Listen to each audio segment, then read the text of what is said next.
Y bueno, una vez que ya se conoce qué es el hierro dúctil y un poco de sus antecedentes, se puede adentrar al caso práctico. En el caso práctico, lo trabajamos aquí en el grupo de procesos metalúrgicos en Lezique.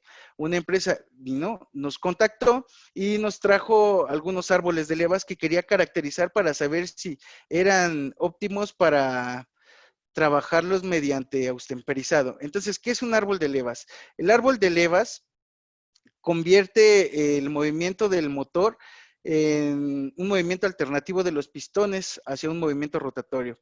Debido al movimiento ascendente y descendente que presentan las levas, la rotación del árbol durante la transmisión de movimiento genera esfuerzos cíclicos en el componente, además de fricción en las superficies de apoyo de la leva. Entonces, ¿qué es lo que se tiene que hacer? Se tiene que trabajar por tratamiento térmico el árbol de levas para lograr incrementar la dureza, y al incrementar la dureza incrementa la resistencia al desgaste, y con esto el árbol de levas tendría una mayor vida útil.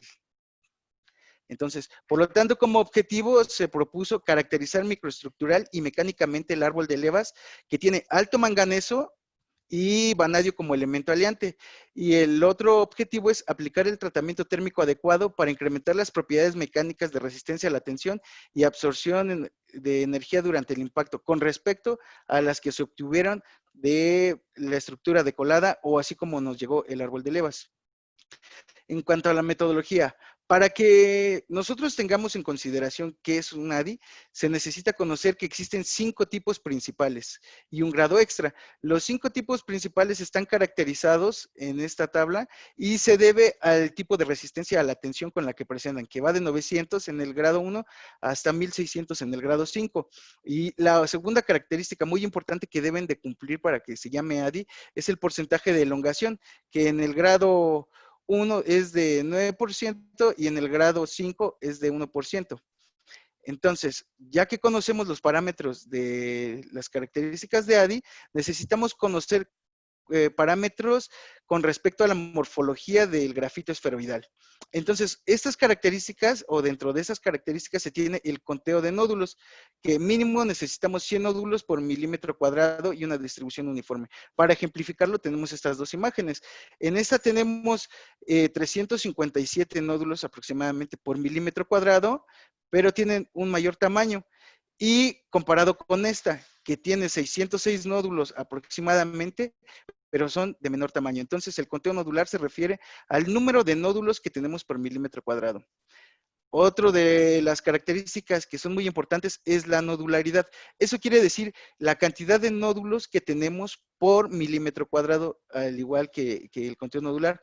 En este caso, tenemos una nodularidad de aproximadamente 95%. Eso quiere decir que 95% de las partículas en esta imagen son nódulos de grafito, mientras que en la de la derecha presenta alrededor de 65% de nodularidad. Eso quiere decir 65% de nódulos, y el resto de la morfología de grafito es irregular.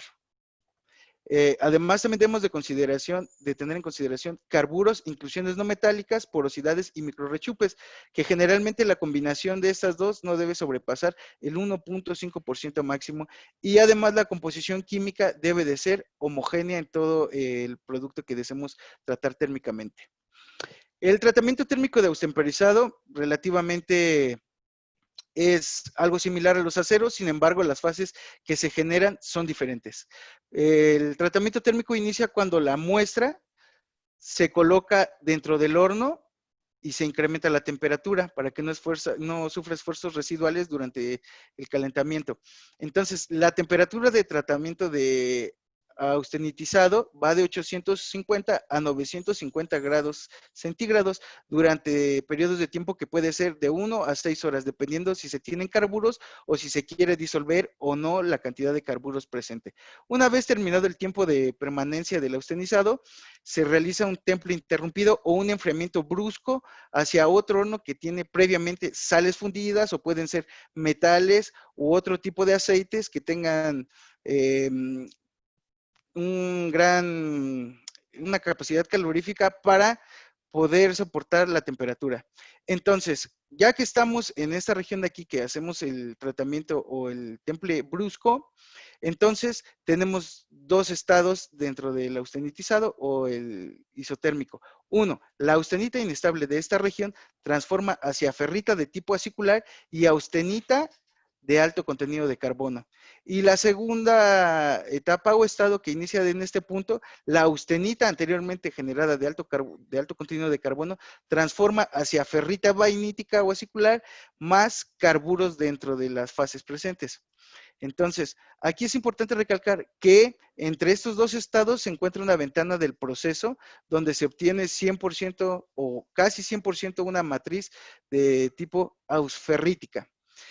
Esto se logra con diferentes tiempos. Eso quiere decir que la muestra puede, ya que transcurrió el tiempo de austenizado, entra al horno de sales y puede permanecer tiempos que van desde 5 minutos hasta 4 horas, y entonces dependiendo del tiempo que nosotros le demos, es las fases que vamos a obtener. Es decir, si se enfría cuando se encuentra aparentemente en este punto, va a tener baja cantidad de ausferrita, pero gran cantidad de martensita, mientras que durante o cuando está en este punto cerca de la ventana del proceso, va a tener mayor cantidad de ausferrita y menor cantidad de martensita. Entonces, el 100%, como les comenté, se obtiene dentro de la ventana del proceso, que es al final y antes del estado 2. Posteriormente, cuando se pasa a la ventana del proceso, la fase que se forma se llama vainita. Y bueno, la caracterización se realizó con un microscopio óptico y un software llamado Image para realizar el análisis semicuantitativo y morfológico del grafito esferoidal y de las fases y microconstituyentes presentes dentro del hierro. Además, se utilizó el difractómetro para identificar las fases una vez que ha sido tratado térmicamente el árbol de levas. La caracterización mecánica se realizó con dureza Rodwell C, ensayo de tensión e impacto Sharpie sin muesca. Generalmente el impacto se hace con Sharpie y la Sharpie o la muestra Sharpie debe de tener muesca. Sin embargo, como los hierros son muy duros, entonces se elimina la muesca y con eso podemos tener un parámetro de cómo se van a comportar mecánicamente. Como resultados, esta es la composición química, una composición muy típica en los hierros dúctiles. Sin embargo, el manganeso es un poco alto, aunque se encuentra dentro del intervalo para un tratamiento térmico de austemperizado, es relativamente alto. El manganeso lo que hace es disminuir la ventana del proceso. Y tenemos aquí el vanadio que fue 0.3% del elemento aleante. El carbón equivalente tenemos que es 4.40, eso quiere decir que contribuye a hacer un hierro de tipo hipereutectoide. Eso quiere decir que los carburos que van a generarse principalmente van a ser por el elemento aleante vanadio y no por las velocidades de enfriamiento durante la solidificación. Entonces, lo que se caracterizó en esta parte fueron las levas presentes. Caracterizamos lo que fue la leva 1, la 6, la 11 y la 16. Y desechamos lo que son descansos, ya que ellos no sufren tantos esfuerzos como son las levas. Entonces, para poder caracterizar microestructuralmente, lo que se hizo es, una vez ya seccionada la leva, se hace una metalografía convencional. La metalografía convencional es llevar este metal, esta leva, a un dispositivo de desbaste donde se tienen diferentes papeles granulométricos o lijas. Entonces, generalmente se parte de papel granulométrico de 80, se pasa a 180, 220, 320, 4, 600 y hasta 1000. El proceso es que la leva se desbasta en una dirección un número determinado de veces. Una vez que las líneas se encuentran paralelas, la muestra se rota 90 grados y continúa el proceso hasta que las líneas en ese papel abrasivo sean totalmente paralelas y homogéneas. Entonces es cuando se puede pasar al siguiente papel abrasivo y así se continúa hasta llegar al final, que sería el papel abrasivo de 1000. Una vez que ya contribuimos con el desbaste de la muestra, se necesita degradar aún más la superficie para que quede como un espejo. Entonces, esto se logra con la maquinaria pulidora, donde se tiene un plato para pulir.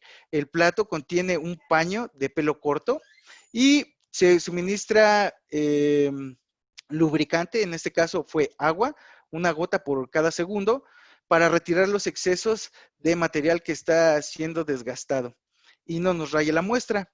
Y además, para seguir disminuyendo esas líneas o eliminar las líneas, se utilizó alúmina de 0.3 como abrasivo. Una vez que ya se tiene el terminado tipo espejo, se pasó a un ata que generalmente para los hierros se hace con nital. El nital es una solución que contiene alcohol y ácido nítrico. La composición es 2%, o sea, 2% ácido nítrico y el resto es de alcohol. Y se analizaron 3 fases, lo que es la nariz de la leva, lo que es el eje y la parte inferior de la leva.